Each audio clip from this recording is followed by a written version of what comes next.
consult an attorney for local laws and regulations. And as always, trust your inner criminal.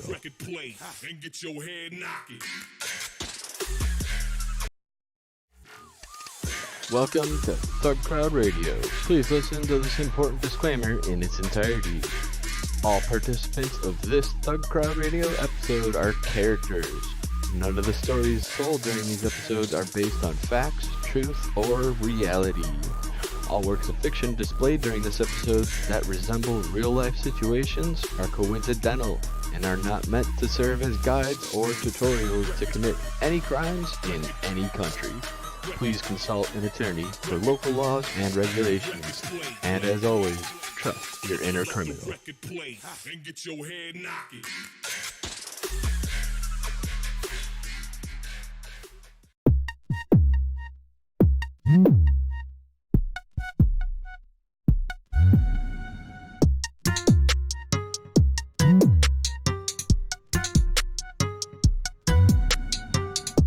Yo. Yo. Yo. Yo. Yeah. Yeah. We're here. We welcome everyone to this week's ThugCrowd. Welcome. How's it going, man? Friends. I'm pretty good. How are you, John? I'm doing swell. Had some good bath salts and ready to hang with the boys. Hell yeah. So you throwing a party at Look, I'm broke. Broke. Right? You got it out of me. I'm broke. I stole the boat. That's it. John's good people. We love John, but that doesn't mean we can't make fun of him. Crazy Uncle John. Yeah.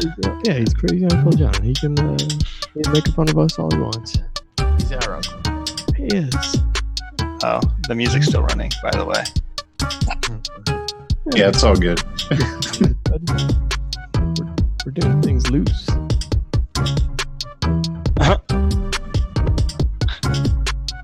Getting it. Yeah. I can. Our regular DJ is taking a break. He was rated. It's our backup DJ. How? He's doing good. How? Yeah. Black all. Keep the music going. Yeah, let's do it the whole episode. The entire episode. It's actually part of the GIF. It's new GIF file format with sound. Shout out to Curious RX again with the with those gift subscriptions. We appreciate those very much. Oh wow, Yeah. awesome. Yeah, good people, man. He was hanging out with me on. I think it's you, but I'm assuming was hanging out with me on another stream. Really fun stuff. Like we had a good time. Yeah. Cool, bro. The rise of the hacking streams. I've been noticing there's a lot of people have been, especially like Bug Bunny, people have been starting to stream a lot of informational content. That's cool. Yeah, it's real cool.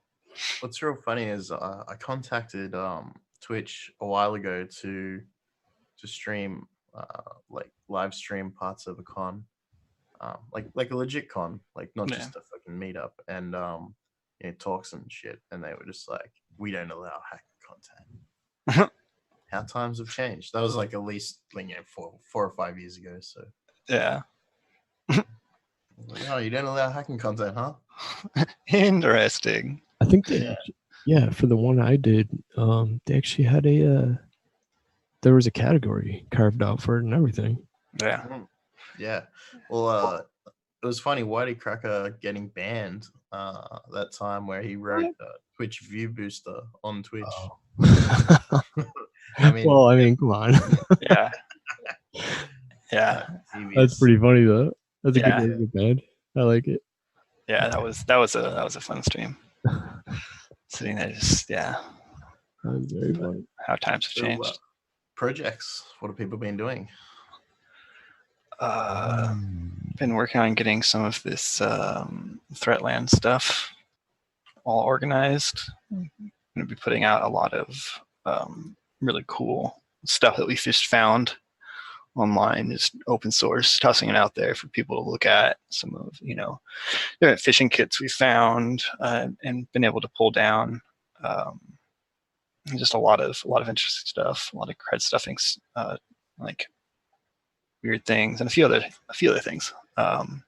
Just trying to figure out some bits and pieces of how to host it and whatnot, because a lot of this stuff isn't something that Google safe browsing would like you to see. Yeah, of course. It'd be interesting to look at some of those discovery and scanning platforms and see if there's a format that it could be, like a nice universal format that can plug into whatever everybody's using. Yeah. Someone said in the chat, raw malware. Yeah, just get the just download all of VirusTotal. Thug Total. There's definitely places that do it. Yeah, and it's good to see shit as it actually is meant to be seen there out in the wild. But presents some challenges. I'm sure. I got this project I've been waiting. So I put a Twitter poll out. I have this Mac that the battery in it is like twice as thick as the laptop. I tweeted about it earlier this week. The poll of if I should just like do it. Like, I need to desolder the cells and replace like this controller board to make this other battery, take its place. But the original cells are like almost indefinitely going to catch fire at some point.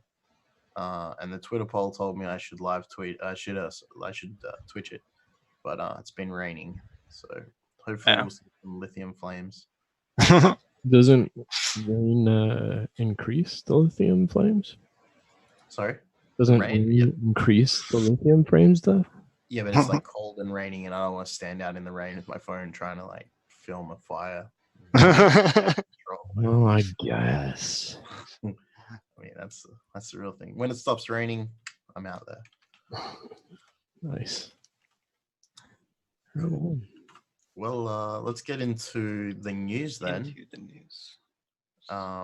We have a pretty funny first article, which is Apple's walkie-talkie app, which could allow iPhone eavesdropping. So I guess this is using the Apple Watch, and Apple have obviously gone ahead and disabled this. It gives a push-to-talk function. Yeah. I'm an Android user, so I don't know too much about this. But I've never heard of anyone using the walkie-talkie app before. No. That's this is a pretty obscure thing. Like, I don't own an Apple Watch, nor do I want to, and this makes me want to get one less. Yeah. So it's one of those things. This article mentions the FaceTime bug earlier. Of course, allowed for people to see and listen in. That was the one where you could when you call somebody and then you like add someone to the call and it automatically picks up. Yeah. So some low tier like normie bugs. Yeah. And then of course everyone's talking about the Zoom thing too. But yeah, I guess that's still going. That's just tacked on to the end of the article. They seem to do a pretty good job addressing that pretty quickly. That was actually interesting how Apple addressed that. I didn't capture this traffic myself. I was hoping maybe somebody else did, but Apple pushed out the mitigation for that silently. So they mitigated third-party apps running process silently over like with an update that you didn't need to confirm. So that was pretty interesting. Yeah, if anybody knows how that works, like tweet about it and let us know. For sure. Anyway, what's next on the docket here? We got so Google the Google workers get to listen to your private stuff. Yeah, this one's one that kind of caught me. I mean, it's one of those things where like anytime you are recording your voice and sending it to Google for any reason, like it's not super surprising that you would hear this, right? However, for it to be in the news is interesting. Say that it's not only that it's transcribed and then listened to by professional, researchers doing for Linguists. Yeah. Yeah. Yeah, it is surprising that they are just, saying, oh yeah, by the way, like we store your voice data here and then just give it to people to listen to, right? Like Yeah, I guess Amazon have the whole Alexa privacy thing where you can log in and listen to snippets, but yeah, a lot of the time I'll say stuff like if I'm on the phone, I'll be like, I'll just Google it, and then like all of a sudden, the Google Home does some shit, and then I'm like, oh yeah, I gotta put that back on mute. Sometimes I may or may not say terrorism keywords, so. Microsoft also logs all your Cortana recordings too. Oh if yeah. you log into the website, the Microsoft website. Yeah, it's all there. That's one of the things that I'm totally like. Every time, it's so foreign to me because I don't install Windows a great deal. But when you do install it, it's like, click here to sign in. It's like this is very reminiscent of like MSN Messenger and all the things, the horrible things that went with that when everybody got owned. Yeah. Yeah, I have Cortana completely removed. Yeah, that takes a little bit of work though. That's a weird part about it. It's like you have to fully kill it. I think you have to go to the registry, or at least. Yeah, I have a PowerShell script that does it.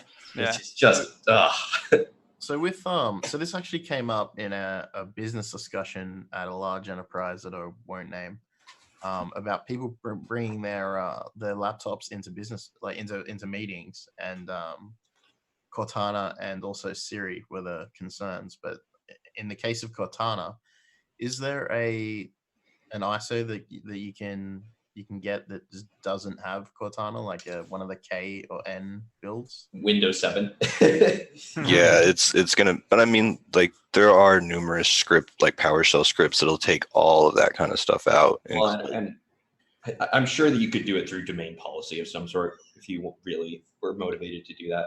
Oh yeah. Like from a large business perspective, I guess that would be the thing. People taking in like surfaces and stuff into private meeting rooms with C levels and whatever. Yeah. And also the other thing, I guess, brings you to the problem of enforcing it with C levels and being like, yeah. Hey, executive, can you do this? Well, and they're just like, no, I'm the at least smartest. it's not Candy Crush. Yeah, I need that. it. The fact that they did that for Windows Pro, and I think they did in some distributions of Enterprise.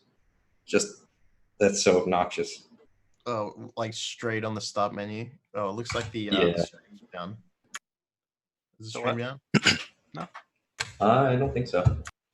No, maybe just me. All right, my bad. But yeah, like straight on the start menu, fresh install, and it's like install Minecraft. It's like I'm at work. Minecraft everywhere. Oh man. You can do all your work on a Redstone computer inside Minecraft. Yeah, you don't do any more. You don't need to do any more like flowcharts or anything. Just build it in Redstone. And I don't know if you guys saw, but earlier today I found a tool that bridges like every single platform ever, and it has Minecraft support. It does Gitter, Slack, Discord, just all it's wild. It's like a bridge, like one of those like old egg drop scripts that would just bridge everything. It's for when you really need to, like when you're playing Minecraft and and you really need notifications in Minecraft that mods down. Like oh god. Well, that wouldn't be the worst thing in the world. I definitely know people that would benefit from that. Yeah, like there's like a bamboo build that just takes like 700 years, and like you've got enough time to just like be digging in Minecraft for however long. Yeah, build has failed. Of course it fucking has. Anyway, what's next? This next story here. Yo. Patented unhackable computer canceled. Oh yeah. Man, what a shame. I was Yeah, really so- looking forward to never getting hacked again. Yeah. This idea like is fucking crazy. Like if you haven't read this Kickstarter, which is now cancelled, like read. So the guy is like, I have 35 years experience in building like low level BIOSes and like doing all this like CPU stuff and or whatever. And I also am a security person and whatever, like so electronics engineer and all this stuff. Which straight away, when you say unhackable and you say you can do all this stuff, and we've seen everything with like Bitfire and everybody else who claims unhackable, you instantly think like, okay, bullshit. Well, the Kickstarter page made it sound like he mostly had worked in in electrical engineering in the past, Yeah. and there was some level of like, oh, why isn't anybody doing security this way? They could just make it unhackable, and that would solve everybody's problems. Mm-hmm. I don't know why no one's ever thought of that before. I know, right? One of the interesting things was separating network processing away from like local processing or whatever, like having two separate like compute engines, and I think that's what we call hypervisors, and we have that already. Yeah, it's just funny. There's many ways to segment this already. Yeah, it just goes to show that patents mean absolutely jack shit. Like someone at the patent office goes, I don't know what a computer is. It's fine. You're good. Can't be hacked. Weirdly enough, this is not the first time I've had this conversation about segmented. Like there's this mentality that segmented things can like be the magic bullet for security purposes. Yeah, and it just doesn't work that way usually. I mean, MDS, like all of the microarchitecture, the speculative execution attacks, and like that whole family just shows as well. Like even if you're running virtualization, like different virtualization layers, at the end of the day, the mitigation for those attacks is to turn up hyperthreading. Because you can still cross that barrier. Yeah, if Intel can't make a unhackable processor, like you're not going to make an unhackable computer. Like, well, and if you were to fully segment it, then theoretically you'd be perfectly secure. But you'd have to perfectly segment it, and it wouldn't be useful at all because it wouldn't have to have, wouldn't be connected to anything. Yeah, my unhackable logic gate. But it's like it's what's Sun's logo that was adopted by oh man, I can't remember. Somebody adopted Sun's logo this week. The network is the computer. Like I think that's what this guy like totally missed. The network is the computer. Yeah, I mean at this point, you have things like Chromebooks that are basically just thin clients for using the computer. Yep. But where did this idea come from? In a dream. I love that. Just dreamt it up. Oh yeah. Every single, all of the best projects come from people who just have random dreams and decide that they want it to work. Yeah, but it's interesting as well. So like from the patent perspective, again, the requirements for something to be patentable are you need it to be novel and inventive, I believe, are the two main requirements. Yeah. So if it's novel and inventive, you can get yourself a patent on pretty much everything if you can file it. Yeah. So you'll find like a whole bunch of patents that are out there that are literally blockers. So like they'll have an idea that's really close to a bunch of other ideas that they actually want to do, and they're just there to stop any other research and whatever happening. And even if you have one, you still need to be able to back it up. So yeah, it's a weird thing where there's a lot of patents for things that could literally never exist. But like I said, the job of the patent office is not necessarily to, obviously they don't have subject matter experts going over all of these things. Honestly, I honestly think it's reasonable to patent something that doesn't exist if you're actually able to execute on it, right? Yeah. Mm-hmm. Yeah. Like that's kind of the point, is to encourage innovation. The whole idea of a patent is that it's giving you exclusivity in exchange for making it public, right? Making your designs public. Yeah. I think it's pretty cool, but one of the great conspiracy theorists patents is the cure. Is it the cure for AIDS? I think it's like a patent for the cure for AIDS, and Probably. like a lot of conspiracy theorists are like, yeah, it's invented by the government. Like, look up this patent and you'll see that the government holds the patent. It's like, yeah, but does it work? Like, did you test it? Oh yeah, there's How people did also you like. cure with it? I mean, like you could say that you're going to raid Area 51, but it's a totally different thing to actually do. Hey, well, that news story is later in the later in the news. It's in there. It is in there. We're gonna get to it. My point is that executing on something is different than coming up with it. But I do think that the role of a patent is not necessarily to prove something exists. Yeah, someone should have patented Area 51 memes. This man. All right.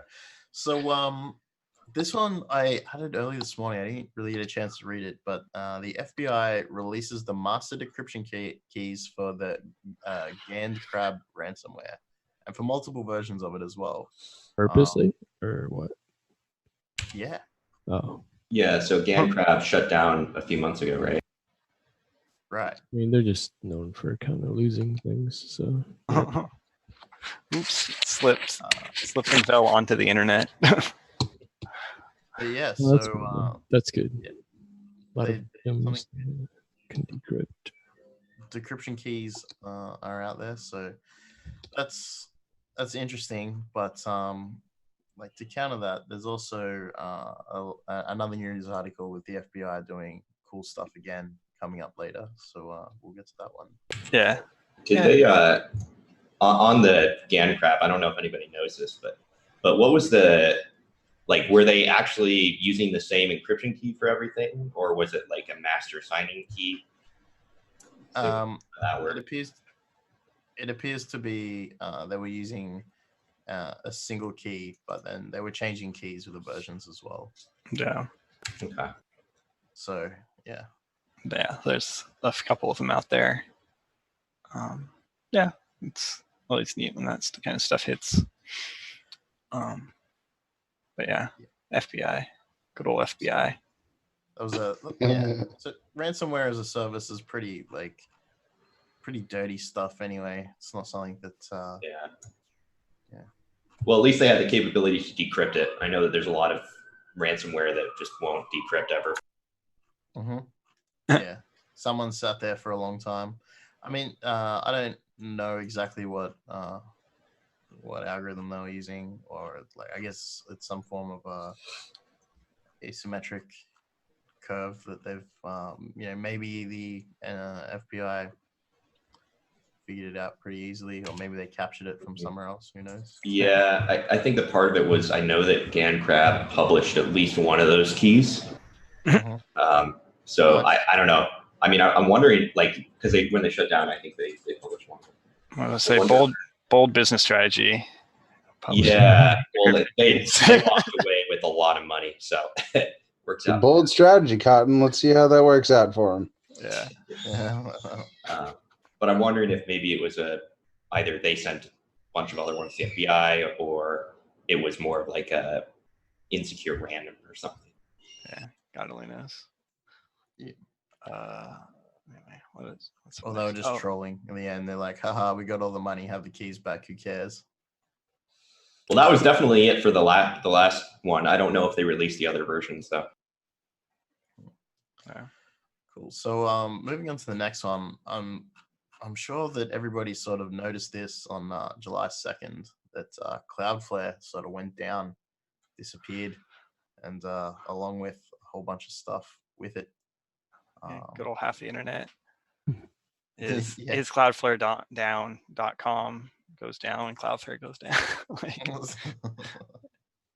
Someone was tweeting about how there's a site that literally is for checking if websites are down, and it also went down because it was hosted on Cloudflare. Well, one of the more interesting things that I was seeing with that, there was some discussion about the WannaCry kill switch being hosted on Cloudflare. Yeah. Oh, really? Oh. I think it went down for an hour or so, but I don't know if they knew exactly what the impact of that was. That's fascinating. Huh. So I'm what's assuming Marcus is still locked out of it too, so he would not. Well, be able to so at this point, I think that they had transferred ownership over to Cloudflare. There was an article about that. It Yeah. stayed up from what I had read on it. I think there was like a couple of 100,000 attempts, but nothing actually happened. Well, I thought that there was a brief downtime, but maybe I missed Yeah, it. I can't remember. It was just a brief overview that I read through. Yeah. I mean, the sheer amount of SMB1 that's still on the internet is a high enough volume that Oh yeah, I mean, allowed a few to get through for sure. Yeah. It was like fun. The other day, I was just going through, looking at places back in my old hometown that just on Shodan just for fun, and I saw something with SMP1, and I was like, "Oh boy, that's not good." And then, sure enough, like a week later, I got a call, and someone was saying that they got ransomware, and it was the exact thing I saw, and I was like, "Well then, lets me know that you know, it's very easy to find still, and if it's out there, it's going to be pop." So. Oh yeah. Well, so one of the things I've been doing is just looking at all the stuff hitting this little box I'm running, and it's like 80% or more of it is SMB traffic. It just gets hammered. Oh yeah, for sure. I would imagine, like, if you had a honeypot out there, the numbers of connections would be absolutely insane. Yeah, it's gotten to the point where I have to filter it. We had that bot. We had a couple of honeypots running. Remember that we were just feeding the credentials back to Discord for a while. I was surprised that bot didn't get turned for how much, like just actual spamming, just spamming the channel with creds. I'd like like tens of lines per second of just like random attacks. It was Well, especially if you're in the IP space of like DigitalOcean or whatever. Oh yeah, I missed that. So just on this Cloudflare thing, if you haven't read the article and you're not interested in Cloudflare themselves, what you should probably read, and I recommend anyone who thinks regex is magic. I'm just going to quickly paste in the chat, in the Twitch chat. So this was a regex that was added to the XSS WAF rules on Cloudflare that caused the CPUs to just go through the fucking roof, and that's basically like why the outage happened. But if you scroll past the Cloudflare specific stuff, it'll actually go into why this regex sucks. And while it is regex magic, and a lot of people write it and test it and sort of play, use like a tool like regexer or something. Well, regexer is what I like to use to sort of test quick regexes. It doesn't test how efficient they are, and some of them are very inefficient when searching for certain things. And it explains this exact regex and why the CPU went through the roof. So it's also a good read on to level up your regex magic. And yeah, one of those things that it's you don't find too many stories that are like seemingly like super unique, but this is a pretty good one as far as like infosec stories that have not been really seen that much before or that often before. And a lot of companies don't like to post their fuck ups, right? So not only did they post their fuck up, they post the complexity of it as well, which was kind of nice. Yeah, Cloudflare, you mean, right? Yeah, Cloudflare. They've always been really good about full disclosure on their mess ups and their goof ups and they're also pretty good at writing up technical things. Like there's been some really useful blog posts that they put out on various things. Yeah, they don't dumb it down. They keep it technical. They keep it interesting. I think they also put a lot of their stuff out there, open source, contribute back as well. Yeah, it was good. Good to see. companies. Always love companies that contribute back. Yep. What we got next? So we have how do you say that? Avgo? I've got another company with the generic, like not actually a word for a name. Avgo. Yeah. Good job naming your company. And bad job securing your shit.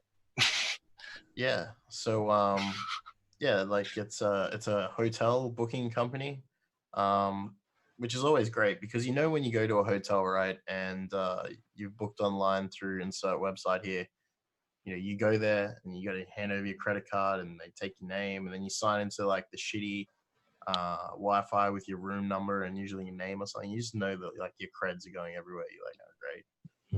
Oh yeah. Take your travel router, number one. Make sure it's configured for VPN, at least to your house or something. I don't know. Get home safely. Yeah, it's just funny.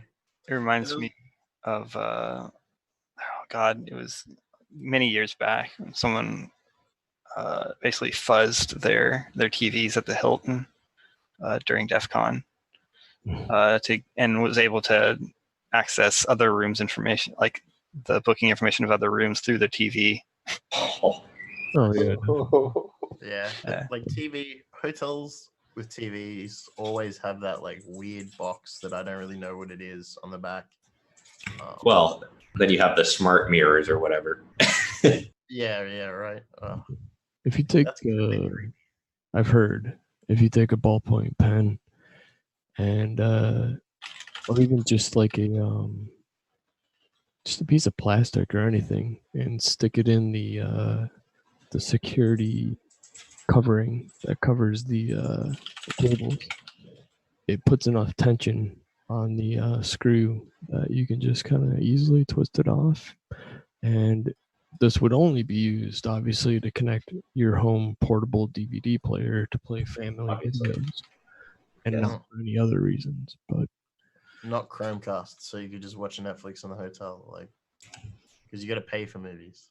Yeah, exactly. You would never take Chromecast to a hotel. But definitely not looking up the high channels that have weird stuff in the displays. Don't do that. Yeah. If you're authorized. If you're authorized. Research purposes only. Research purpose botnet. It's pretty safe to say. High quality cosplay. It's pretty safe to say that if you've ever stayed at a hotel, that all your sweet docs are in somebody's shitty database. Oh yeah, absolutely. So book for DEF CON. I stayed at the Hard Rock once or twice, and they got owned like a month after I stayed there. It was great.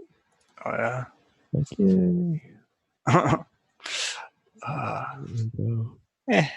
Good old hotels. Hotels seem to be like ripe for the picking right now. Everything from the hotel itself to other guests to like, it's just everywhere you look that you're like, oh shit, that looks terrible. Oh crap, that looks worse. Yeah, they all fun vulnerabilities. There was one that had tablets in each room that controlled the volume and like you could turn the radio on. I typed in a random IP address in the same subnet I was in, and sure enough, it had VNC on it. Turned out to be my neighbor downstairs, and AC/DC's Black and Black just cranked. Yeah. Was the most hilarious thing to hear coming through my floor. I feel comfortable saying this because there were no passwords that I bypassed. I didn't do anything that I think was exceeding access.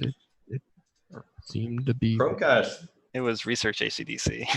Well, yeah, and also I knew the people that were downstairs. Yeah, they were cool with it. It's somewhat limited in its ability to do anything significant.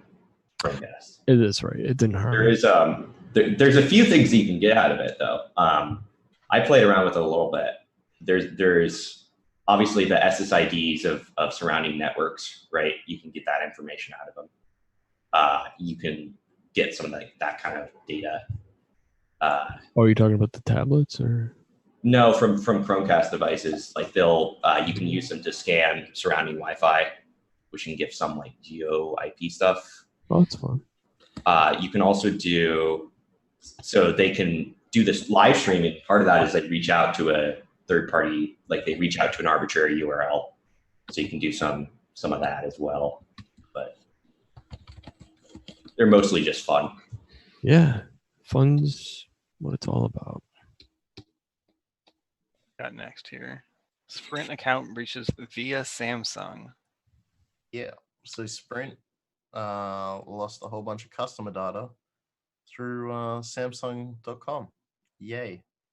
So it was to do with, it was in their add a line website. So I'm guessing like to add a line to your device, I suppose, to your account. Yeah. And yeah, includes the following information: phone number, device type, device ID, monthly charges, subscriber ID, account number, creation date, first name, last name, billing address, and everything else you need to get SIM swapped, because that's the kind of people looking for this stuff. Yeah. That says yeah, but they don't worry, they re-secured it. Yeah. Sprint said the information hackers had access to did not pose, quote, a substantial risk of fraud or identity theft, because all of your personal information. It wasn't Well, and substantial. It was just serious. in their in their notification that's linked in that article, it says your account PIN may have been compromised, so we reset your PIN just in case in order to protect your account. Oh, it might have been compromised, maybe. Did they reset my first and last name, billing address, and like? Yeah. Mother's maiden name. Yeah. Well, reset let's that be shit. real. After Equifax, we're all pretty much Oh, yeah. screwed.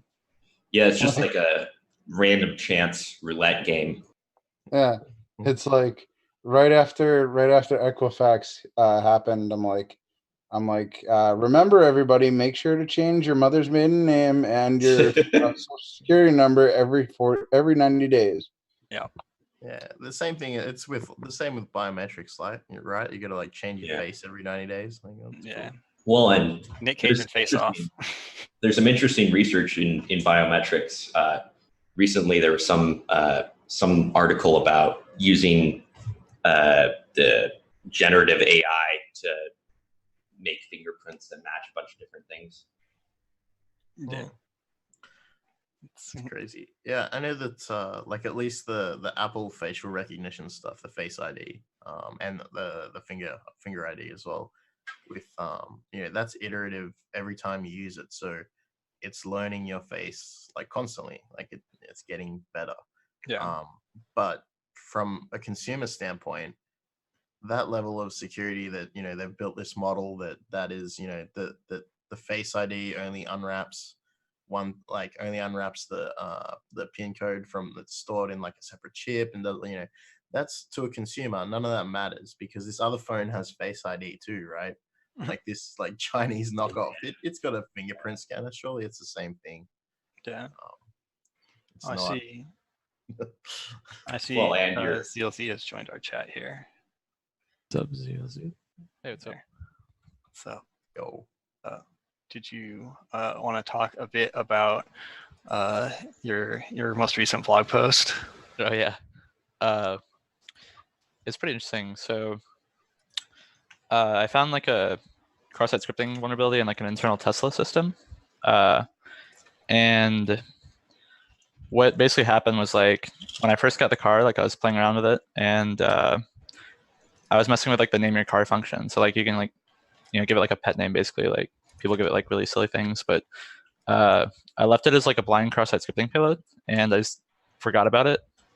So then like a couple months down the road, I was doing like a road trip from like Omaha to Seattle, and like midway through, like I just like a huge rock just like smashed my window, So I was like pretty bummed out. But like I submitted a support ticket, and it took the car name, I guess, in the request, and I ended up getting to my Airbnb at like 1 or 2 in the morning, and I checked the XSS Center, and there's just like this ridiculous, like it was one of the most like fascinating like system, like for the it had a screenshot attached to it, but it was like my VIN number, current location, speed, and there's all these like references to, like these internal Tesla systems, like like these like cool code names, right? Like, but it was just like in the URL, it was like it was an incremental like numeric ID, right? So like they were pulling my car based on that, I guess, and like yeah, I like manically wrote up this report like at like probably like 3 in the morning, and they fixed it in like 6 or I think like 6 or 7 hours. But it's just pretty crazy. Yeah, that's a pretty insane bug. Yeah, like it was super absurd. Like that's one of the situations like it kind of sucks because like bug bounty is pretty cool and stuff because like you get to like like you find a bug, it's like, oh, report it, get paid for it. But like I would have like, I don't know, like if they gave me the opportunity to like play around in that like internal system, like that would have been like super fun. Like there are points in times where it's like you wish you were like a malicious attacker because like the systems are just so fascinating. Like just imagine just like the tab it fired on was like kind of like the probably least interesting one, right? It's like diagnostics of the vehicle. Yeah. Like there were tabs for like version information and like just a bunch of different stuff. Yeah, I saw geofencing on there too. Yeah. I think it dumps the cookies too if you're using XSS Hunter. Yeah, that's so after like I got when I the XSS like initially fired, like I tried browsing to it and like it was an internal system, but afterwards I like joined like a Tesla, like some Tesla like hacking communities, and they told me that like there's actually like an online version of that website that like people in like different countries were using. So I think if you took the cookies from that, you could have just passed them and logged in or whatever. And I didn't know about that, and the cookies were probably dead by the time like I did. So I tried them and they're dead. But it would been super interesting. Yeah, I love that service, XSS Hunter. It's been super great. Yeah, absolutely. Like I found a similar bug in Domino's a couple years ago with their support system, where somebody had opened it in like a local file system setup, and yeah, it's a super nice tool. That's hilarious. Yeah, things like that are fascinating. Like there's so many like I love like the internal systems, right? Like because like as kind of like discussed, like people don't really, you assume like, oh, it's internal, like people aren't really gonna mess with it. So it's typically like overextensive like amount of information and like really insecure and just like inherently like messed up, So like it's my the only information that I saw was a bunch of customer reviews about how awesome their pizza was or how much they hated it. That's hilarious. But it's always interesting poking around in those kind of systems. I mean, it's the same feeling when you're looking at weird stuff on Shodan. Yeah, I think it's one of the things where the bug bounty program is good, but wouldn't it be better if they just like showed it to you? Like, oh, this guy's done some good stuff. Like, why don't we actually get him in to talk to the security team, and then they work together? Like, I don't know. Yeah, that's one of like the interesting. I know a lot of people who do like contracting besides, but like bug bounty and contracting at the same time, and like there's a lot of times a conversation will take place like like, hey, you've been doing like really well in this program, or like we really like your reports, what do you want to do, like a audit or like speak with our team, right? Like there's a guy named Jack Cable, really smart, but he did like hack the Air Force, right? And I think after like just like basically killing that program, like he had like an absurd amount of bugs. He went to work and he did like an internship over the summer at the Pentagon. But like worked really closely with their team, and actually he ran like one of the bug bounty events, or helped run a future like bug bounty event for the military. So like just like it does happen, but like I wish it would happen more. I totally agree with you. Yeah. Well, and at a certain point, it might actually be more cost effective to do that. Like depending on how many bugs that person finds, like. Yeah, moving to the point. I don't know. It's a double-edged sword though. Like moving. I think like you take like the Uber thing, right? Where it's like people are like these independent contractors, but like they start lacking like health benefits, things like that. Like I feel like it's a double-edged sword. Like we move towards like everybody's just like an independent contractor working as like a security person for their whatever's team, then like I don't know, there's a lot of extra issues, I guess. Yeah, I think one of the biggest things is that you need the contract to be part of the internal AppSec team, and ridiculous there's a lot of stuff like. And I think you can't neglect that internal AppSec and SSDLC and all the other things that you need to do to ship secure code. Like it's good that you find the bugs that get through, but I mean they're the ones that are supposed to get through, not like a complete replacement. I'm not sure that a lot of companies who are running bug bounties are quite getting that. Like they're paying out a lot for these bugs, but have they really battle tested internally first? Yeah. Yeah, it's I mean, especially if you're just starting one, it's a lot of bugs to deal with. And the other thing is like, so from the researcher's perspective, there's a lot of kind of hand waviness around what happens when there's a duplicate and whatnot. But from the program perspective, there's a ridiculous amount of just incredibly low quality reports that flood in. That out is a real challenge. I think so Casey said Casey Ellis from ThugCrowd had in a Slack channel when we're discussing like sort of that kind of topic, he said that there's a lot of 11 out of 10 for enthusiasm points going around, but there are some he did qualify that with there's like a lot of very smart people in the space, and then like a lot of smart people in the space, and then some very, very smart people in the space as well. Yeah, I think bug bounty is done like so like it can't be understated like how much bug bounty is done for just like research contributions. Like you've got these people who now have like obviously like the financial incentive wasn't necessarily like the main reason they got into like hacking or whatever, but like the people are incentivized to like go and they can like if they're decent at it and they enjoy doing it, they can like actively like hunt for stuff and like come up with new like James Kettle for instance, right? Like guy gets bored, goes and invents like an entirely new attack vector, makes like $100,000 or something, basically flows like that, where it's just like this absurd, like, oh, I'm gonna go like find this incredible, like deeply researched thing just for fun, and I'm gonna like be able to talk about it, Yeah. At the same time, again, like I saw another well-known researcher who's been around for a long time and found like been credited in a lot of late 90s, early 2000s security research, and still like up to this day found a bunch of bugs that needed to be reported to Apache, and so went through the bug bounty system for whatever product that was, and they were like $500. And it's like, what? No, you don't understand. This bug isn't like a box. This is the platform. This is like everywhere. And they were like, show us impact. And for somebody who's been around for that long, it's a very different world. And so like being able to go like turning it into, okay, this is the real impact. Let me explain it to you, Mr. Triage Man. It's I guess it's a different landscape. Yeah. So, go ahead. I think that one of the valuable pieces of it is that it definitely has changed sentiment around reporting bugs pretty drastically in general, right? Like it seems like it's quite a bit less hostile than it was, say, 10 years ago. Like when you report a bug and then the email response you get is, I'm calling the FBI. I mean, it still happens, but it seems like it happens a lot less often. Yeah, copy paste of CFAA. Yeah. It's I worked so like I did bug bounty like full time, and then I worked as like a I don't know the technical term, but I did like AppSec testing and writing reports for people, and it's really interesting because like to go from bug bounty to like writing up like insecure cookie or whatever is really like it's kind of difficult because like like these are accepted issues. So I assume like in the sense of like the threshold is just like I would say like lower, I guess, because you're basically incentivized to report everything and it's a lot more automated.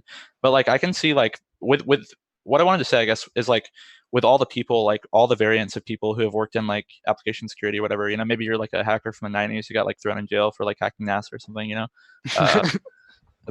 but like or maybe you're like a pen tester, who went through college and like, did pen testing and stuff, then you like get thrown into bug bounty and it's like, hey, like like we really don't care about this, like it's kind of it's kind of like hard to get used to, I guess.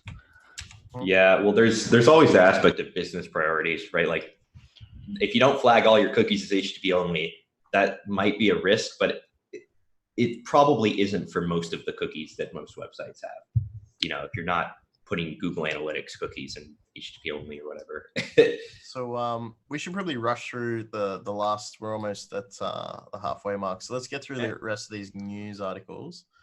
So the next one that we had was Medicaid in the US have contracted DXC to do a nice cloud migration. So if you are using Medicaid, trust DXC because they definitely have not previously put secret keys on GitHub before. Oh goodness. And, yeah, that's going to be an excellent waste of money. But let's move past that one. Real quick. So there is a change as well with the ARM licensing. So if you recall, like this is probably most relevant to the Huawei sanctions coming through previously.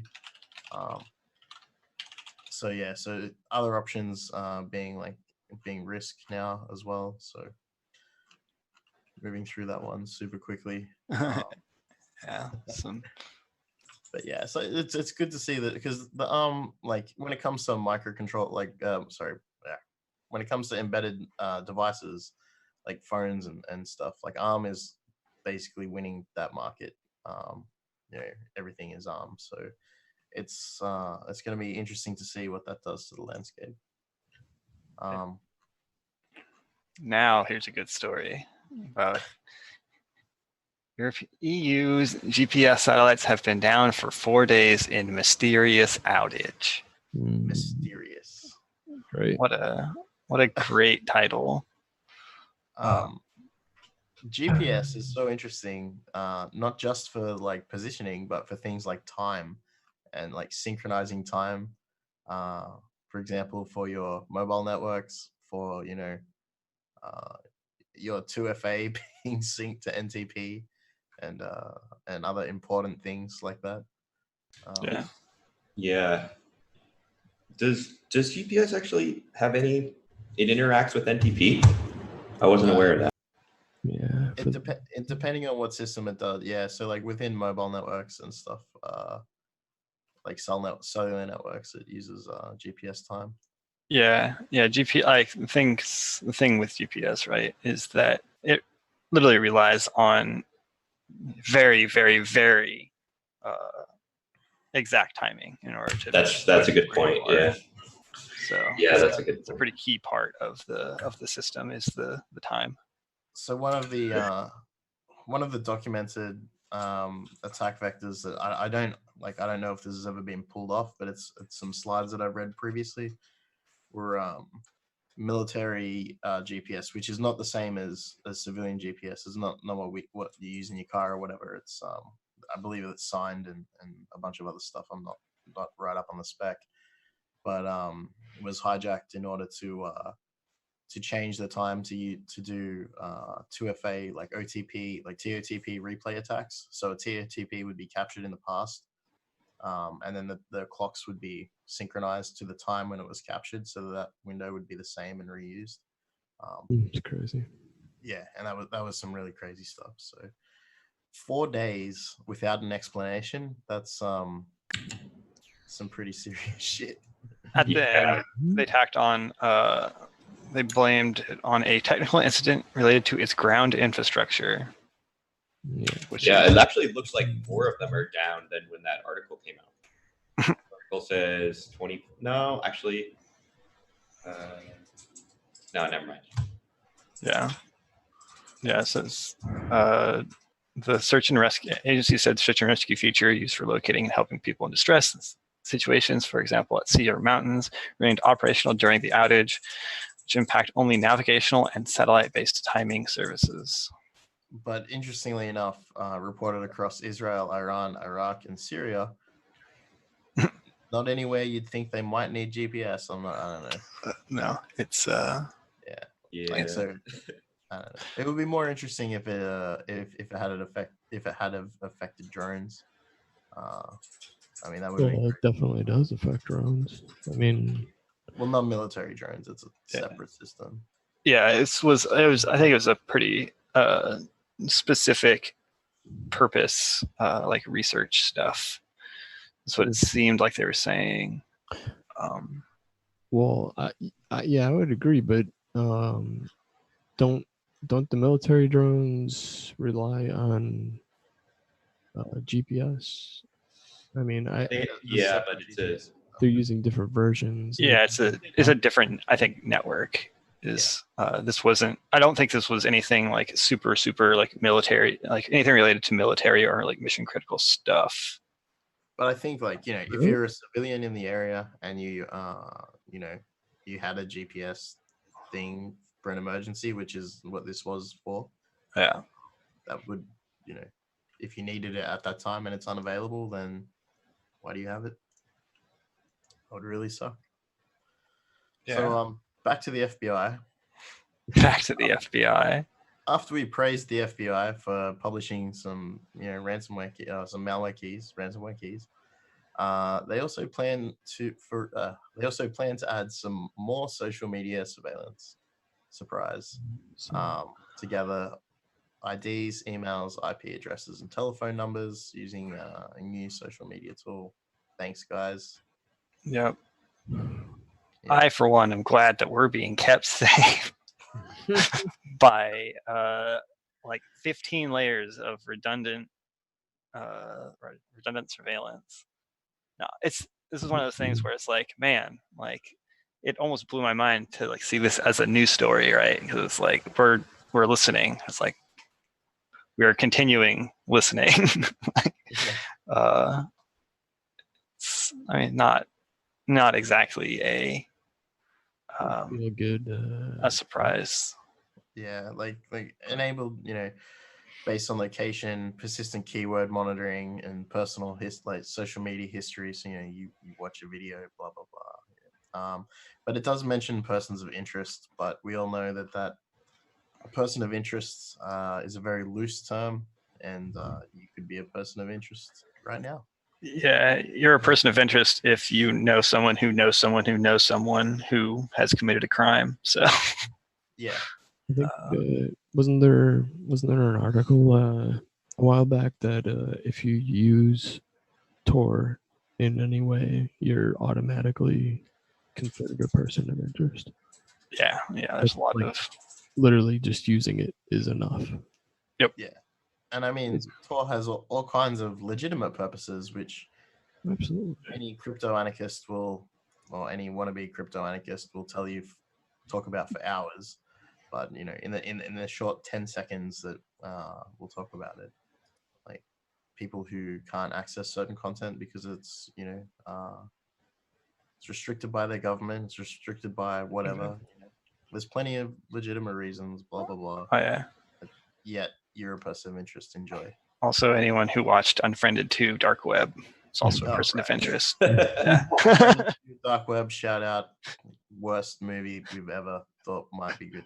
I don't think we ever thought it would be good. So moving on again, Area 420 is going to get raided. Conspiracy theorists, tinfoil hats. We're finding the aliens, guys. Everyone's going. And the military are definitely not just going to shoot people. It's my favorite story, just because, like, even though it's like a huge meme, right? The military has to actually devote resources to increasing security. Well, and you know that there's going to be some small group of people that shows up. Right. Yeah. Like anytime, like that's like, because that is the thing, right? Like anytime there's that many people, and like something like blows up this big, there's like, there's a small percentage of the population who are actually like deranged individuals who don't get the sarcasm behind this. I mean, I honestly feel bad about this because there's going to be, like, if somebody shows up to that, that's going to end badly for them, probably. Yeah. There's too much momentum on it. I hope they get the warnings. The military, I hope they get the warnings out far down the road that, hey, this is not a joke. if you approach this, you're going to be engaged by both that. Yeah. that If you co- if you drive out into the middle of Australia, out to Pine Gap, the joint US listening post base, like you will be met many kilometers away by, US troops with guns, and they'll tell you to turn around now after you passed all the signs that told you to turn the fuck around. Like you'll set off laser trips and shit on the road. And like there's lots of people that try to go out there and they get turned around pretty damn quickly. Although I guess Area 51 is probably used to dealing with this crap at this point. Yeah, but the They've probably gate, been doing this for years. the gate that they let you go up to, I think, is like 20 miles from the actual base. Yeah, Well, but like I'm sure that like they've had a continuous stream of people over the What I find is funny though is that like if you've ever Googled for about 3 seconds on like alien conspiracy lols, there's a I can't remember the guy's name, but like he's detailed in depth how he worked with aliens and all this stuff. Like if you want to believe him or not, but he claims that where he worked was a place called S4, which is near Area 51, but it's not there. So like there's a whole bunch of people that will claim that the alien stuff is not even there, and they just fly X-planes and shit. Like planes that haven't been given a final designation out of Area 51. Like, I mean, if there was ever aliens in Area 51, there's definitely not anymore, right? Yeah. It's like, let's just leave them in the same spot now that people figured it out. Yeah. I think his name's Bob Lazar. Yeah, Bob Lazar, that's the guy. There's a Netflix documentary on him that's he talks about his experiences working and certain people he met and stuff, and they confirm that those people exist and whatever. But yeah, watch it on Netflix, get your little alien conspiracy fix, and then realize that everybody going to Area 51 is pretty funny. Yeah. If you're a conspiracy theorist, send your conspiracy theories to theories@thugcrowd.com, and we'll be sure to put them in the news for next week. All right, we're running a bit late, so let's go on to our very last story. This one's been thrown in just because it's mad lols. So people who wanted to use Deep Nudes, which covered I think 2 weeks ago, an app where it removes the clothing from so instead of like as with deep fakes where it puts a face on a body, this is the opposite, and it puts a naked body on somebody else. And instead of doing that, when you download the app, you just get malware. Good. Yeah. That is what's called instant karma. Yeah, that's karma. Cop it.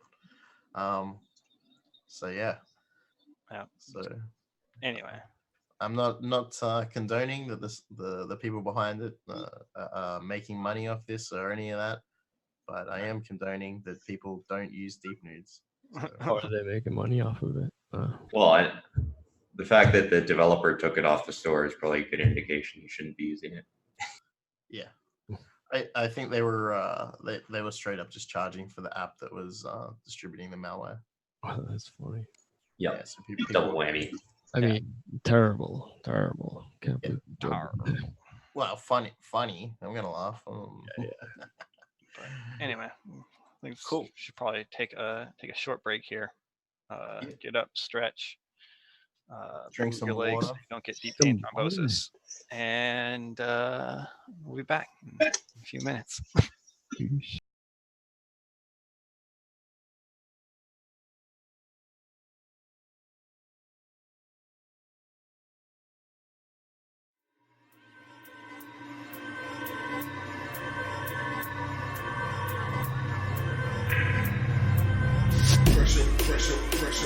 Pressure, grind, grind,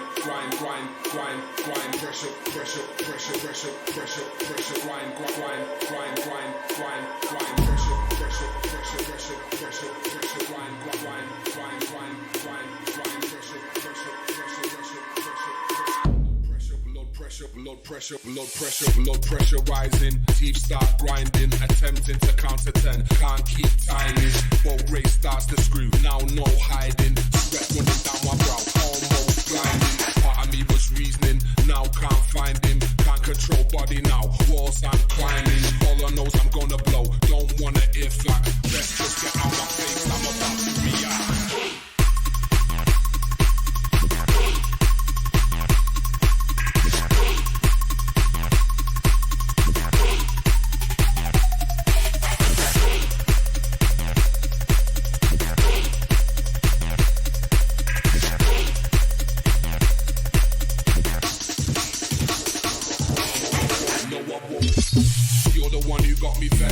Like a madman, took me out of context. Don't try apologies, I'm not gonna read your text. Push me past the red line, too far my patience stressed. Pacing like I'm possessed, tensed up with fish cleansed. Calmness was here before, no idea where it went. My aura just reads fire, energy that's misspent. Taking a push the wall, holding up my distance.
heard you, man. How would you describe your production?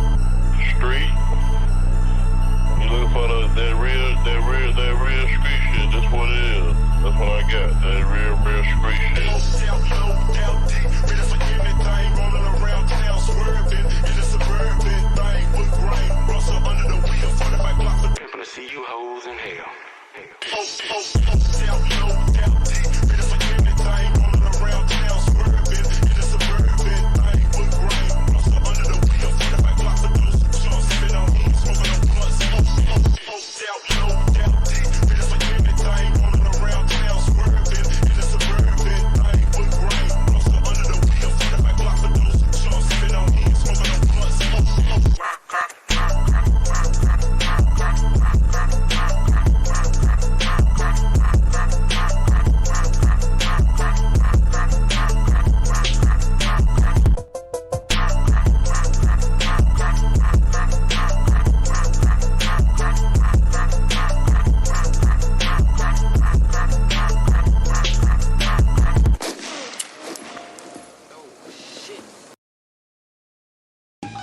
Got muscles on the street. A couple of guys I owed them. So that's what I did. I gave them money. That's what I did. Yeah? You call yourself a man? You know you're a lying, low life.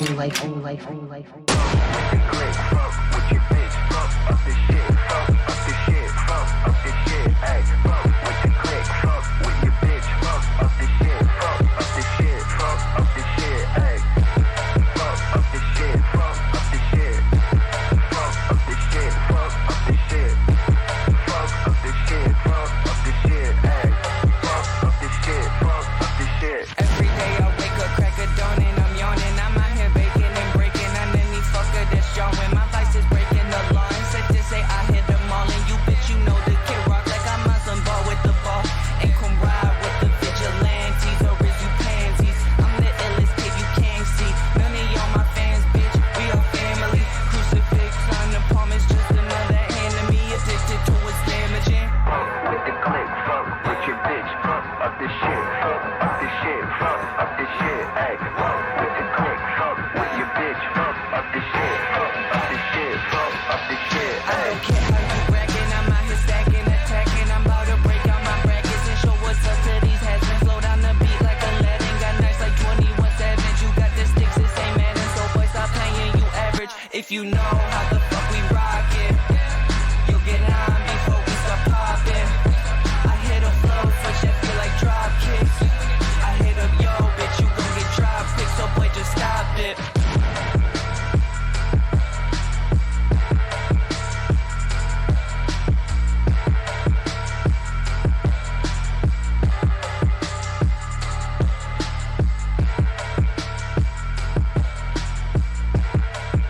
And guess what? I'll split your fucking head open again. Because I'm fucking stupid. I don't give a fuck about jail. That's my business. That's what I do.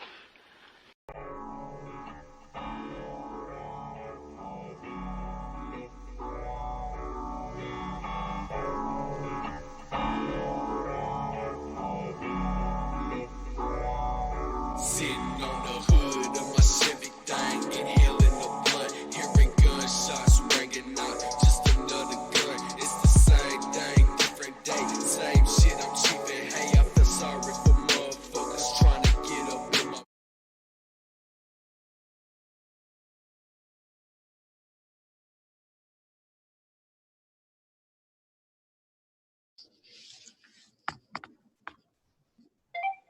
And we're live. What up? Hello, friends. Welcome back. Oh, yeah, everybody. Hi, Dr. Nick. All right, so 55 friends. we're back with OX Amit, and we're talking about community building. So why don't we start off with a little bit about yourself, and yeah, tell everyone who you are and what you do. Okay. Hi, everyone. So my name is Amit, and I'm a security research. I do security research for a living. I work at a company called Cyber Reason. We do EDR, endpoint stuff. And basically, I am the head of research for our Nocturnus team, which is our advanced research team. So we look at a lot of malware all over the world, and we try to blog about it as much as we can. I don't know, what else? I am in Massachusetts right now. This is where I live in the past 3 years, and I'm originally from Israel. So I think that covers it, I guess. Cool. That sounds Nice, right on. sounds like some fun stuff. You enjoy what you do every day when you head into the office? Yeah, honestly, it's a privilege, and it's very cool to be able to do what you like and actually get paid to do, what you like. Not a lot of people have that privilege, and it's something that's very cool about, what we do, like as security professionals, because we wouldn't have been in this profession if we wouldn't have liked it. So it's pretty cool. Yeah, agreed.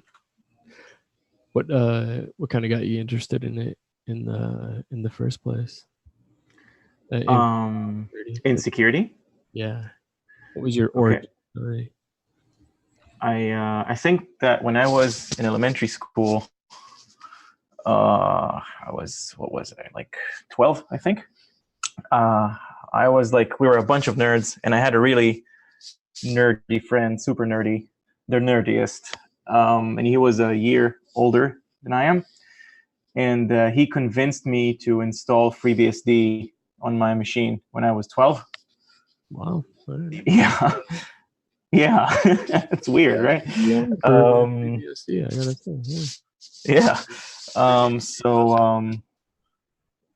So I was compiling kernels when I was 12 years old on my Pentium 3 450 megahertz, and compiling a kernel. Compiling a kernel on FreeBSD back then on such a machine used to take like 8 hours. That's what's up. Yeah, so I would leave it through the night, and then I would come in the morning and like find out that sometime, I don't know, like in 3 a.m., it threw an error code 1, and like the thing stopped compiling, and I had to start all over.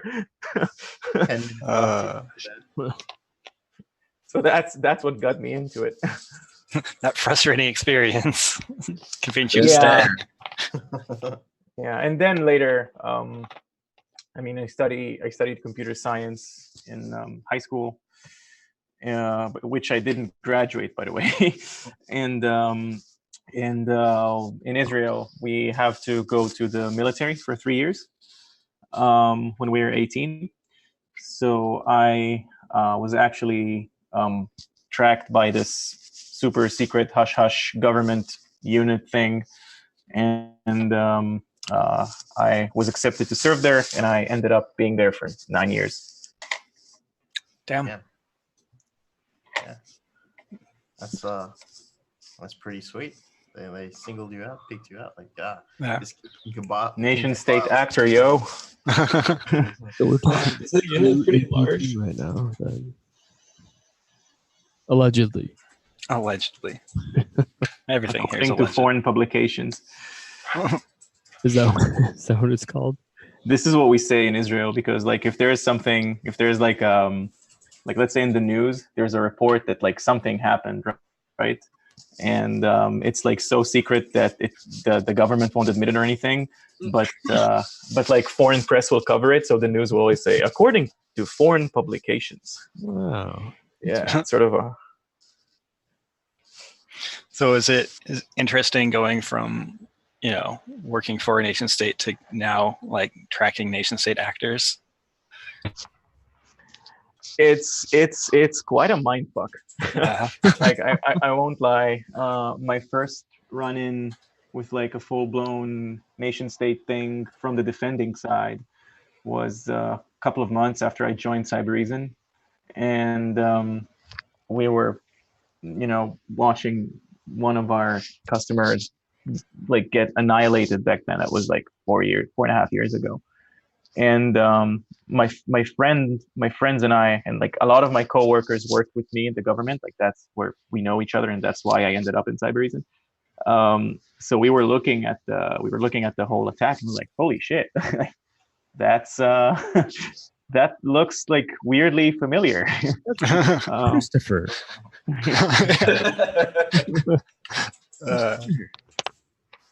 No, I'm talking about like the fact that it's like, oh, it's not like some some kid in his mom's basement. Like this is like an actual nation state thing, because you can guess, like you can understand it by the sort of data that they're after and stuff.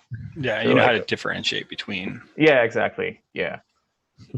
I guess also the when you're looking at, like, if you have a sample of something, you can usually tell if it's written by, if you can read code in some form, there's a quality level that comes with being a professional. Yeah, but I have to say, you'd be surprised how many malware that was attributed to nation states. Even the big and bad ones, a lot of it isn't that good, isn't that sophisticated. It's not that everything that came out of some nation state code shop is like the best and the leadest and the stealthiest. Like a lot of it's crap, because it all depends on what you want to achieve and what you want to risk. I think we saw North Korea sending out invoice.pdf.exe. I mean, if it works, why change it, right? Don't blow an it's not like O-Day. it's that hard. There is one problem that like we can't fix, because we can apply machine learning and AI and all of those dumbass buzzwords, but at the end of the day, there's one problem which we can't fix, which is the problem between chair and keyboard. Yeah, the enable macros button. Yeah, exactly. Yeah. So someone is going to be, again, like someone is going to click that button, be it the enable macros or the invoice.pdf.exe. Like someone's going to click it eventually. I have a friend who used to work for an exploit shop, and like they're this big. They used to be like one of the biggest red teaming companies in Israel. They were acquired by Accenture a while ago, and when he used to work there, he used to write all of their exploits for their engagements. And eventually, they were just like, writing exploits is a waste of time, because we're always going to sit like. Everybody's going to click enable macros eventually. Yeah. They stopped. They like fired almost all of their exploits developers. Yeah, I was reading. It was a waste of money. Yeah, I was reading a survey, and it was talking about how like it was very close to 50% of people like will hit the enable macros button on just random documents they receive.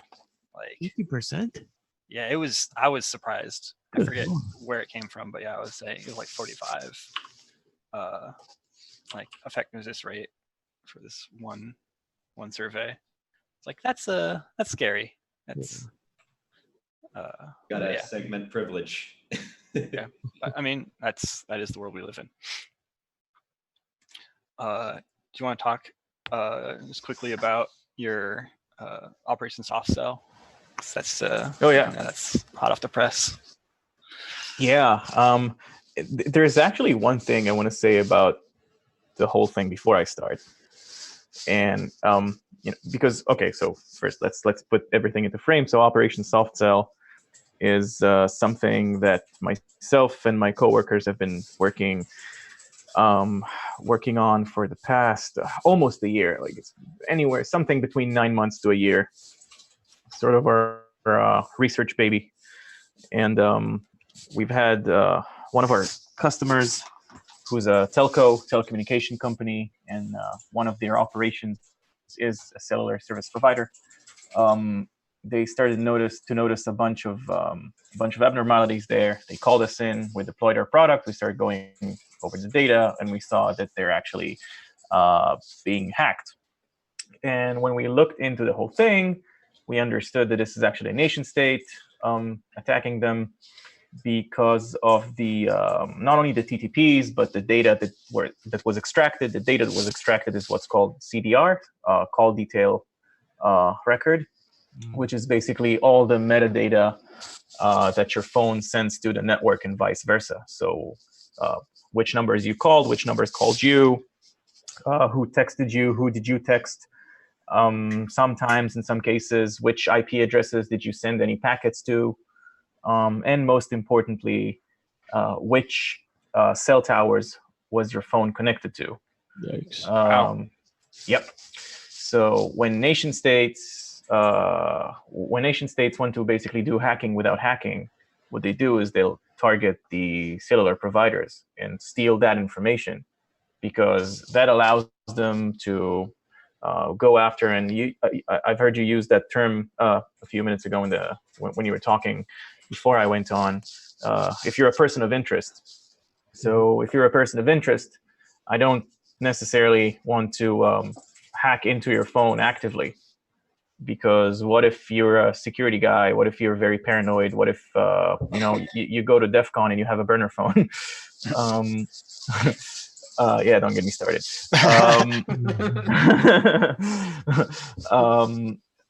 So what if you're a person of interest, but I want to know who you are talking to? What if I have access to your cellular provider or to all of the cellular providers in your country? And then I could just get all of that information through there simply by dumping a SQL database. Yeah. So that's how the big boys play. Yeah. So you mean kind of like how Sprint were owned through Samsung? Yeah, it's the next level up, right? Like supply chain attack, right? It's kind of somewhat. And I hadn't read this story yet. What providers were actually impacted for what length of time that people's ears might tune into and say, "Whoa, wait a minute, that might just be me." So we can't really say which providers. There's a bunch of NDAs and people are already pissed. But we can't say which companies. I can say that none of them were in the US so far, what we found, because the whole thing was that our customer that was breached, they're not on this continent. They're on some different continent far away from here, and here being US. And when I got a hold of the malware samples that were running on their machines, I started reverse engineering them, and then I went on a VirusTotal garbage diving, basically dumpster diving in VirusTotal. And I was like 4 days where I got really good at Yara. And I wasn't that good before. I don't think I'm that good now, but I got better. You got it. And I started finding identical samples. And when I start running them in my test machines and dumping the memory, I started seeing that there's a lot of information in the memory about which network this malware is targeting, because it's targeting specific servers and specific IP addresses and host names. And we actually were able to find more companies that were targeted. And we ended up with over 10 companies. Wow. Around the world. So from again, like I think the only continent that I didn't come across yet is America, but all around the world. And they've been active as far as 2012. So the samples go all the way back, and the servers go all the way back to 2012. That's as far back as I found. So those attackers have been there for 7 years, which is which is kind of a mindfuck. Yeah. Yeah. Huh. That's a little curious, but anyways. Yeah. One continent. So a little understanding I gleaned from an acquisition of like a Asian based telco was that they didn't seem to give a fuck that they were owned for a long time, and they just sort of let it slide and just did business as usual, and just and whether that was malicious basement kids or whether that was somebody else, it was like really unclear. So I guess that makes the job right. I can tell you that it's some of the companies. So there are companies that are customers, and there's companies that were targeted that are not our customers. The companies that we've reached out to, that we've identified that they've been targeted, we've contacted every single company that we found, and some of them were very responsive, and we gave them all the information and had follow-up meetings with them. And again, we didn't try to sell them anything. We didn't come from a place of hey, give us money, we'll tell you what's up. Like, we gave them all of the information. We never talked to them about becoming customers. So we did that, and some of them were responsive. Some of them were like, okay, thanks, we'll talk to you again tomorrow, and they never talked to us again. And some of them ignored us completely. But the coolest thing was that one of the companies I talked to, they actually wanted me to debrief their board of directors and all of their C-levels.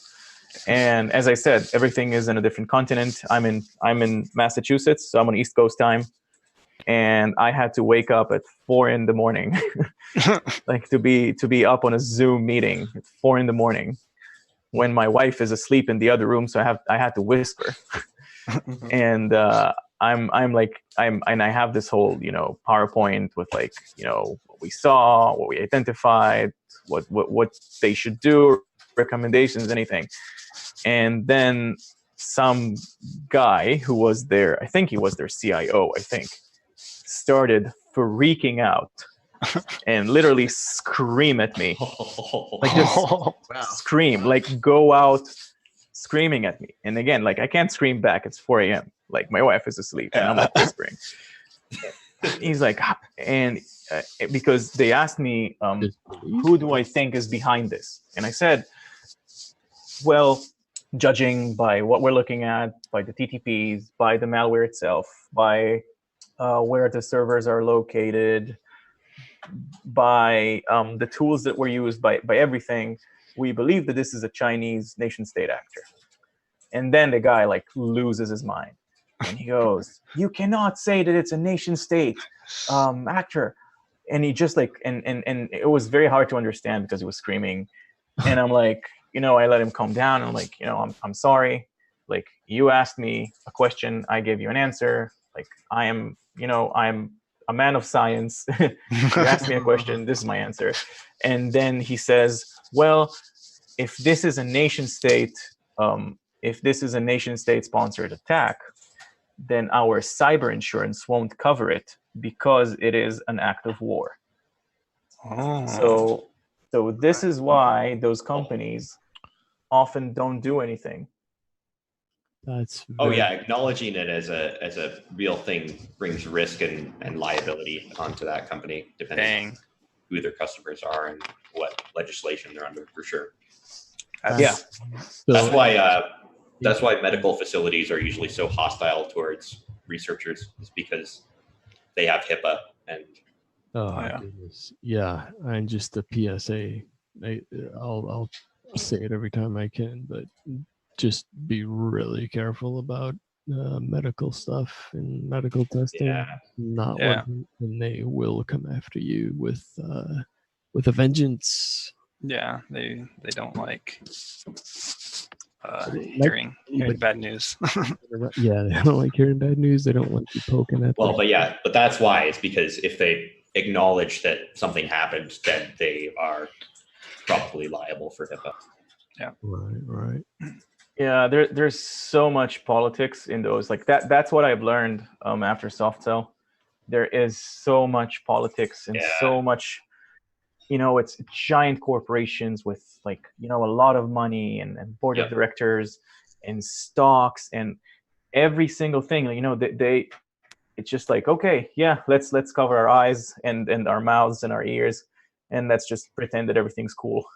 Yeah. Although at the same time, if you have an organization that's very large and you have a security team on that organization, a lot of the times a little bit of external pressure can actually be very valuable for the security team politically within a company, right? Yeah. Because you can go up to the C-suite and be like, hey, this happened and this person knows about it, so you should do something. Yeah. I think there's kind of a balance there that differs from org to org. Anyway, getting into more community stuff, you're on the DerbyCon CFP board? Yes, I am. Yeah. So how has that been? So I've been doing it for the second and sadly last time this year, and it's cool. I mean, I liked a lot of the submissions. It was very hard to choose from everything, but there was also a lot of really like moments where you're like reading someone's submissions and it's like, why are you doing this? Like, why? The amount, the insane amount, and I tweeted about it, and like, you know, it's kind of hard because I like meeting people and I like talking to people and I like hearing people's stories and you know, again, the community thing. But when you have like 500 and something submissions and a substantial number of them, like a good number, like over 15 submissions are how I broke into InfoSec. And it's like some person who says, oh, last year I decided that I want to change my life and I wanted to join InfoSec and to become a hacker or a pen tester or whatever. And it's like someone who's been doing this thing for a year who actually wants to give a talk at a conference about his experience. I'm like, dude, just write a blog post. Like, this is like, where's all the cool research? Like, I respect your story, but come on, man. Yeah, I think there's a lot of that, you know, if I can do it, you can do it too kind of thing, which is good. Like, I mean, a lot of people, specifically before there was certificates, like this is a thing that I get on a lot, is that before there was certificates, you had to have a want to do it. And then obviously installing FreeBSD as a 12-year-old and compiling kernels, you wanted to do it, right? That is a sad childhood story. That is not an example by any means. You have no idea how much I relate to that. That is, yeah, I was roughly the same age doing FreeBSD and it sucked. But like I totally. But the thing is that, you know, the times changed and now the barrier to entry has sort of been dropped a little bit and stories are different and it's not a talk that I mean, you can get that talk sort of anywhere. And I guess when you're trying to build a community around, you know, you're trying to increase the skill level. When people come to your conferences, like to the conference that you're approving CFPs, like the CFPs for, you want your audience to, like, you know, get something out of it, not just, you know, people aren't coming to InfoSec conferences really to get into InfoSec. They're coming to level up, to skill up, to learn more, you know? Yeah, that's what I There's some think. people there, but That's what I think. Yeah, most of the people are actually there to skill up, or honestly, I think the most valuable part is it does help with that like sense of community. But I think that is predicated on the fact that you're getting useful information out of it. Yeah, but I think that, and again, I have complete and utmost respect to people's experiences, and you know, I joke about it, but you know, obviously those people who submitted wanted to share their story, and that's cool, and I appreciate them for that, but I don't think it's the right place for it. But there's also, I think that, you know, especially with, and it's funny because I'm 32 years old. And I feel very old when I say it, but like, you know, I've been around before social networks, and I think that what happened with the introduction of social networks, of Twitter and Facebook and all of those, is the term influencer. And I think that anybody, you know, everyone wants to be an influencer today. and everybody wants to get likes and followers and shit and retweets, and that promotes also a lot of things that personally, me, and I'm speaking for myself, I don't like about the community. A lot of I have a friend who calls it hitchhiking, like people who have nothing to do with security, or they don't really do anything constructive. They don't contribute anything, but they are trying to amplify themselves to be in a position where they are influencers in this community, industry, whatever you want to call it. And I think that is something that's not good. Yeah. It's not good, and it continues to get worse every year. Yeah. And it's something that the community itself needs to address at some point very soon, before it becomes an overwhelming issue that is unfixable. I think a way that I kind of pick those people, like just like when I'm looking on Twitter and choosing who to follow, if somebody is mostly retweeting things and they have a lot of followers, that's a pretty good indicator that they're not releasing their own content. Not always true, obviously, but that's just an indicator. I mean, you could say the same thing about ThugCrowd, right? We go through the news that you could have just read yourself, but we also try and value add by discussing it and giving our opinions, and hopefully we're smart enough that it means something.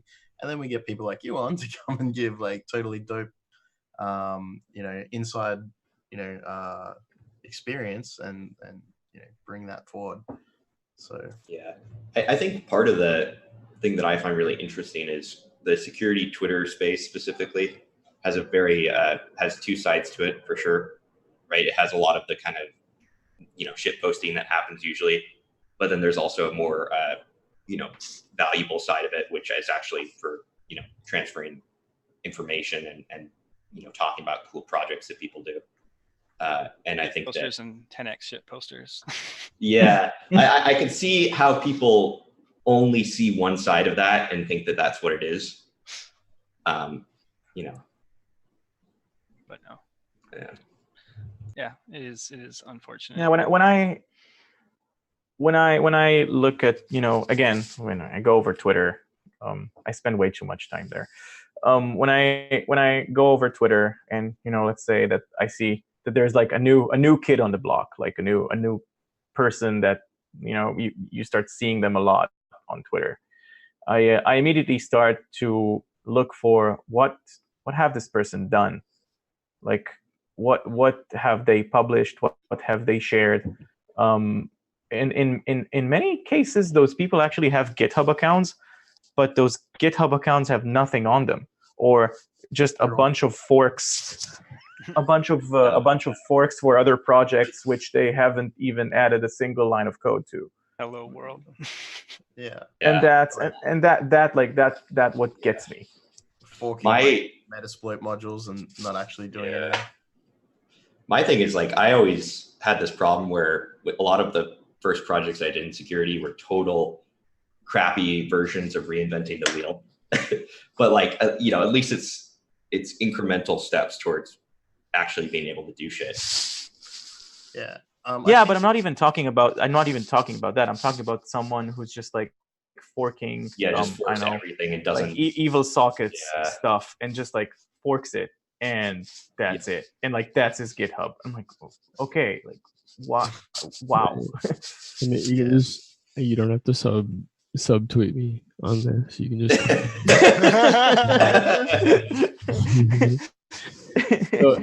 there is I'll give something to think about in some defense.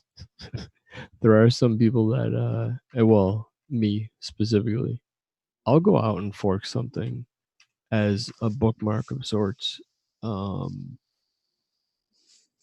as a to-do, and like the ADD factor is a huge factor in this stuff. I take on insane amounts of projects, but I think what you're saying is valuable in determining not solely based on, hey, are they forking a lot of things? Burn them at the stake. But I do it's think not that. that's definitely No, a factor. And if you see them saying easy things like, we should all be like hot issues are inclusion and diversity, and those are all important topics. But if you see them just echoing that and trying to placate to an audience, you can feel it. I didn't want to even get into that, but absolutely wholeheartedly agree. And about the forking, well, you might fork a lot of shit, but you also tweet keyloggers with S-trace. Like a single tweet, which is fucking beautiful, man. That's what I was trying to say earlier. Is like there's all of us should post probably more than we should, and all of us have some of these behaviors. But like there's other things that we're contributing. I would say to the community. I think the inverse of the new kid that you check, like the inverse of the kid who forks a lot of stuff, is when ZLZ was talking about like the Tesla stuff he did earlier. Like when I first started talking to that guy, he was brand new on the block, and straight away it's like, oh, this kid has something different, and that was a few years ago now. And you heard him talk right before the break, like that's somebody who's not following that chain, and that's I guess what other people can sort of that's how to gauge someone who is doing stuff. He's now got a blog with a whole bunch of write-ups, and you can see what he does and why he does it. Just for context, you're talking about the Tesla stuff. He wrote them up in a blog, didn't he? Yeah. It's just amazing stuff. And I mean, that's even just to be in that kind of headspace where you're putting XSS payloads in everything you can, and then seeing what happens. That's something that almost can't be taught. Yeah, it's almost like a lifestyle thing, right? Yeah. Like You can mimic it. my car is an XSS payload, like literally. Yes. I got a new car last August, and I tweeted, like, it's on Twitter with like a picture and everything. While I was getting it at the dealership, like before I left the dealership, I had already had root on the infotainment system with a USB key that I brought from home that already had the exploit ready to install Android Auto on my car that wasn't supposed to have it. So like I got the keys, I signed the paperwork, I got in the car, did the thing, and then drove. Yeah. It's like, it's a state of mind. It's something that you like to do. Oh yeah, for sure. And I think the big thing is, like, a lot of people, because I like bringing some of my friends who aren't necessarily too, like, trying to get into, or aren't necessarily super into computer stuff. I like to bring them to DEF CON just because it's it's a fun time. But I always tell everyone, like, these people can smell fake. Like, it's very easy. Like, never try to act like you know more than you do, because like it's very easy to tell when someone's lying about a thing. And if you try to like stunt on like, oh yeah, I use this tool or whatever, like, you're going to be talking eventually to the person who made that thing. Like, oh yeah, or like maybe you may already be talking to them. Yeah, exactly. Especially on Twitter. Like he was talking about some script that he wrote, which he didn't write, and he was talking to Skellsack about it, and Skellsack wrote it. Like, no, that's mine. He's like, I wrote it. Don't, like, And the kid was just like, I wrote it. Blah blah blah blah. Skellsack's like, no, I wrote it. Like, my name in it. What are you? The other day, I was talking to somebody on Twitter about how you can rename the master branch on Git, and I was like, oh yeah, it's really cool. You can name it whatever you want, and the guy responds like, oh yeah, I know that. And he links it. It's the Twisted server, like the Python Twisted library. And it's like, oh, their main branch is named trunk. Like, whoops. It's and that definitely speaks volumes to the community and how very, very small it is. I mean, you know, it may seem large, especially from Twitter. You know, you see thousands of accounts and people have 20,000 followers and all this other stuff. But what's probably one of the biggest ones, Swift, and that's at 200 to 300,000. But when you consider there's 7 billion people in the world, Yeah, and there's only about 200, 300,000 people that are connected enough and interested enough. Only 200,000 out of that number is we're very few. We're just very few in numbers. But I think that's also what leads, like, so the numbers are already fairly low on the large scale, but when you start looking at these, like, gatekeeping is obviously a huge thing, which personally, in a way, I'm pro gatekeeping, only to keep that level of content at a place where that group is at. And if you can reach that level of content and hold a conversation that's not you flexing like ASM that you don't understand, then that's the bar. Just join and you're interested in contributing. I feel like is like, I don't know. It seems like if people are not making an effort to contribute, that's not great. But as long as people are trying, like that's you can't gatekeep if somebody doesn't want to pass the gate. Yeah. Well, and I mean, if they're not trying to pick the lock in the gate, they're looking in the wrong place, At the same time, you've also got the exclusion groups where they're like, oh, I guess we've seen with the Black Hat keynote, it became very political rather than technical, and there's a lot of debate over it, and I don't want to talk about it because I'm not picking sides, and I don't think anyone here wants to. But just at a very base level, politics came into who was to speak as the keynote, and now whether or not that speaker was qualified or to talk about that topic doesn't matter. And that's in a way sad, but in a way maybe it was the right move. I'm not gonna speculate. Yeah, I don't know the exact details of it either. On that, we could be thinking of two different things, but the evolution of the atmosphere over the years to include political and these kind of issues has made it a little more complex to navigate socially, and I'm not sure it's bringing in necessarily good things. I'm not sure it's bringing in bad things. I just know that it's bringing in something that's making waves, and my hope would be that it's going to be mostly positive stuff. And I think one thing to remember is that in any hacker community, any like infosec community, any engineering, into STEM and whatever, you're going to have a fair share of socially awkward nerds. It's just how it is.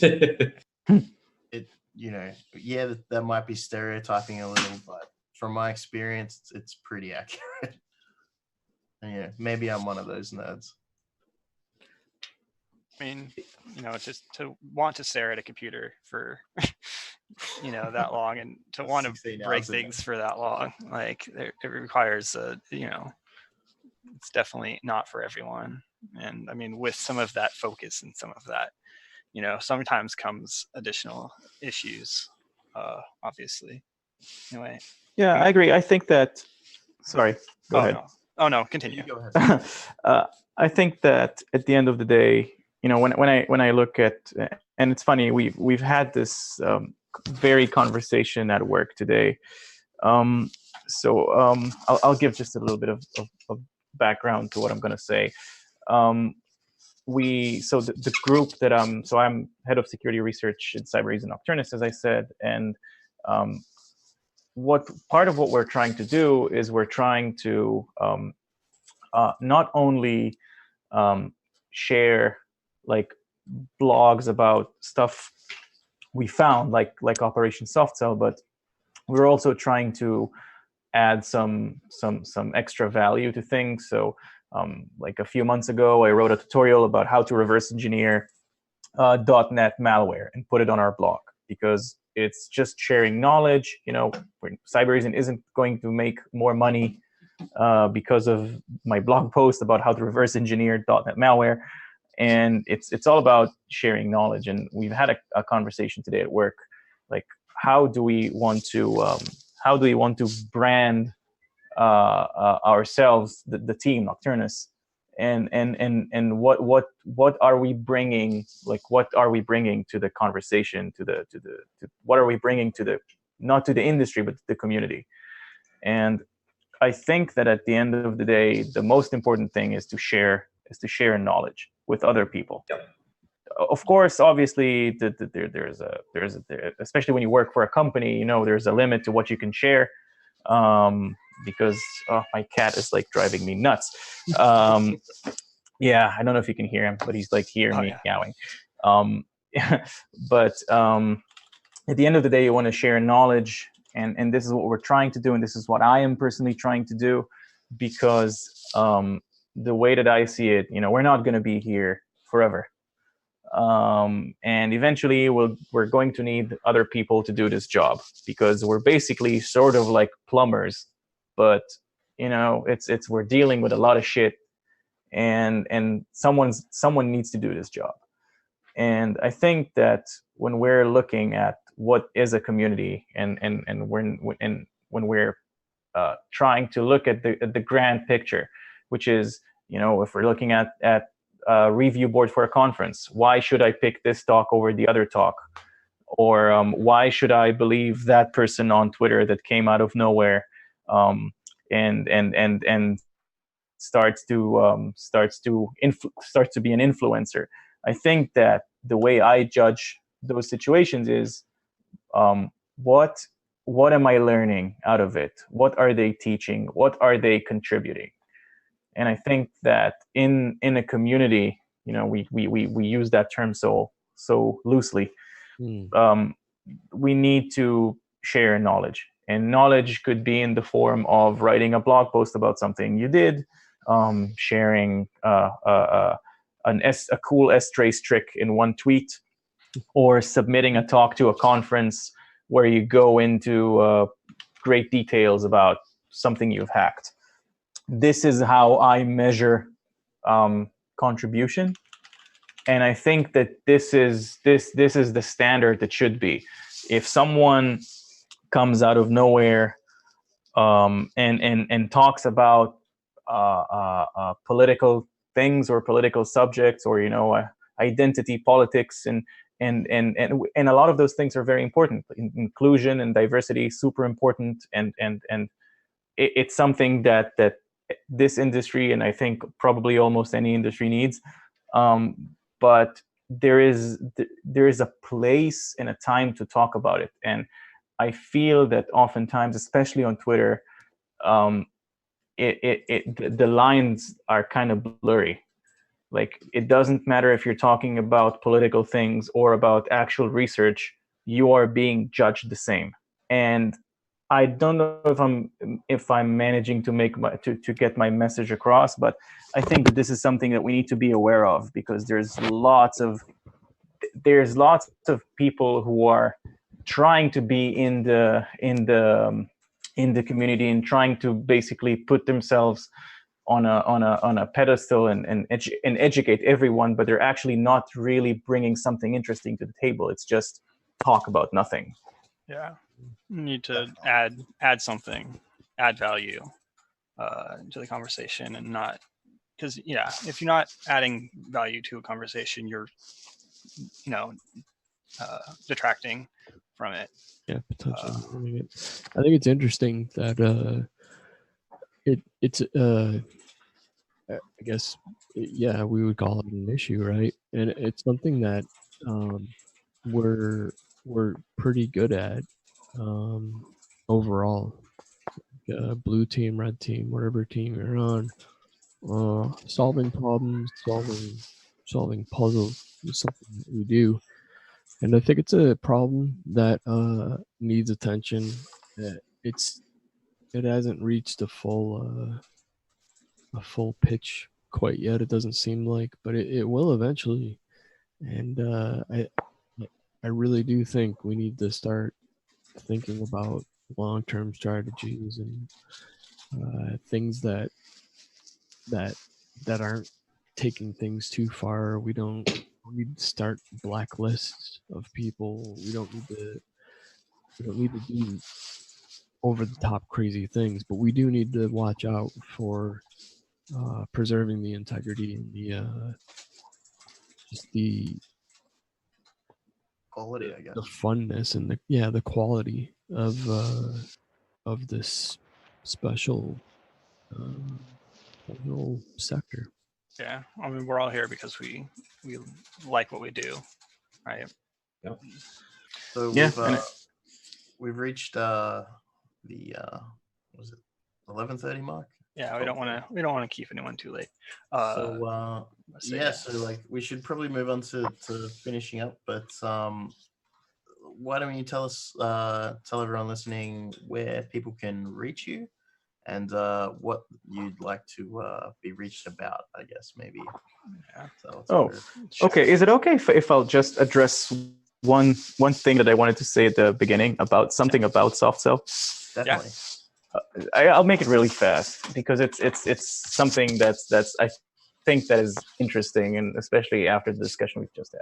When we've released the report about soft cell, people started asking us for IOCs, and we said that we cannot share any IOCs, we can't share any hashes, any host names, and because of NDAs, and not only that we can't share them, but they aren't relevant because every IOC was only relevant to the company that it was targeting. So each targeted companies had different IOCs. Therefore, if you work for another cellular provider and you're interested in those IOCs, they mean absolutely nothing for you because you weren't targeted by them. And people started saying that our report is bullshit and everything, like we're lying. There was actually one paper in the UK actually made a smear piece and said that we're lying because we're not sharing IOCs. And you know, when and then someone says, well, you're not sharing anything with a community. And this is where I got angry because I said, well, I worked my ass off to and fought with our legal department and with a bunch of people to be able to provide you with a report that details all of the TTPs of some nation-state sponsored groups, including what they're doing, what commands they were running, and basically, if you're a half-decent blue teamer, you should be able to run a few hunting queries based on what we wrote. And IOCs are just hashes; they're completely meaningless, and people were calling us off because of that. And you know, when we're and then they're saying that we're not contributing to the community. And this is another thing. Saying community is cool. You know, we're talking here. We're all friends. This is a community. But all of us have day jobs, and the companies that we work for are for-profit companies usually, and they have NDAs, and you know, we all have contracts that we have to respect. And the community, quote unquote, doesn't get that because for them, if we wrote a report about something, then we have to share the IOCs. This is something that we owe them. And that's where we're forgetting that while we want to call it a community, we aren't a bunch of people sitting around a fire with a guitar singing Kumbaya. Like, this is serious business, and we have serious jobs. And that's one point that I wanted to, you know, a message that I wanted to convey. I can be reached on Twitter mostly at 0x Amit, which is my first name. And my DMs are closed because I've had some death threats because some people, I guess, are kind of crazy. But I usually answer to anyone that, I usually answer to anyone that just tweets at me with a question, and feel free to, you know, ask me whatever you want. if I don't want to answer or I think it's a dumb question, I will let you know.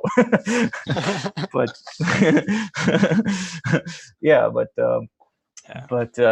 feel free. 0x Amit, and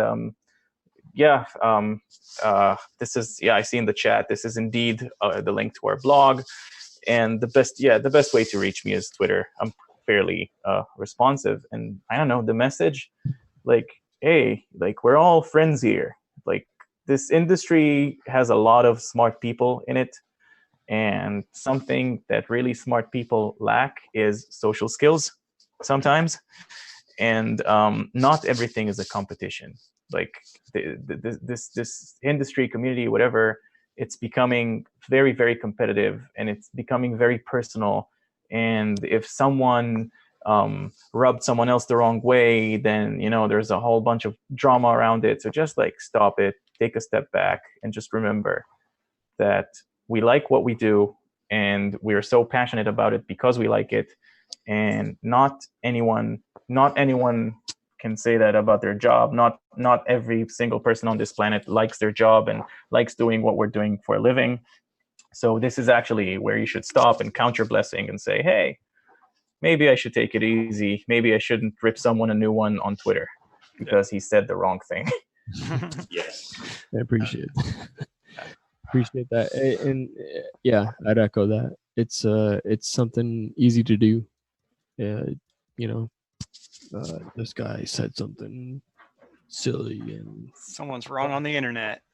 Yeah. Wrong on the internet. and on Twitter, our voices are way louder than we realize, and they echo much, much farther than we realize. And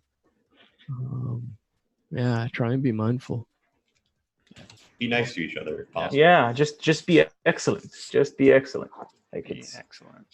Karma actually works. Like, I don't believe in anything. I'm a complete atheist, but I do believe that if you are nice, it comes back. It comes back to you. People talk. It's a small community. Yeah. Also, I mean, just put, be the person that you want to see in the community. You know what I mean? Like, just be good. Good. And I think with that, come back anytime. Yeah, for sure. Thank you so much for having me. I to be honest, all I care about is that CISSP certificate. Oh yeah, that's what I care about. The LSSP. Yeah. I want to hang that. I want to hang that next to my to the conjoined triangles of success I have in my office. I have it framed. Like, there's a picture on Twitter. Great. So we have a backlog on the CLSSPs, but they're coming. For anyone who's listening who's like, but where's mine? They are coming. There's a little backlog. It's coming. Okay, because that's the only reason why I'm here. Fuck everything else.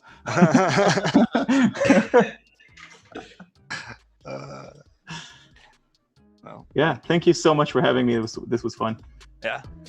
Cool. All right, guys. Well, it's been fun. And any last words from everyone? Just shut the fuck up and get a lawyer. Always. Yeah. Oh yeah. Hair bags. Oh, we didn't cover that. We did not cover really quick. Let's do 20 seconds on I've it. seen that. Amit, have you had any great hair bags lately? Any that you'd recommend? Oh, so I haven't. I think the last hair bag I had was when I was in DC a few months ago. I actually sent you a picture on Twitter. I am going to do a bunch of travel soon, also internationally. So I'm looking forward for some good hair bags. I'm going to be in Vegas. I wasn't planning on it, but duty calls. So I'm sure, and I'm going to be at 2 different hotels there. So I'm sure there's going to be some great hair bags. I will send you their pictures. Oh, we'll trade hair bags then. Yeah. In Vegas, at least. Yeah, it's nice because it's warm there, so I think it's a different quality of hair bags. And with that, good night, friends. Okay. Bye-bye. Yeah.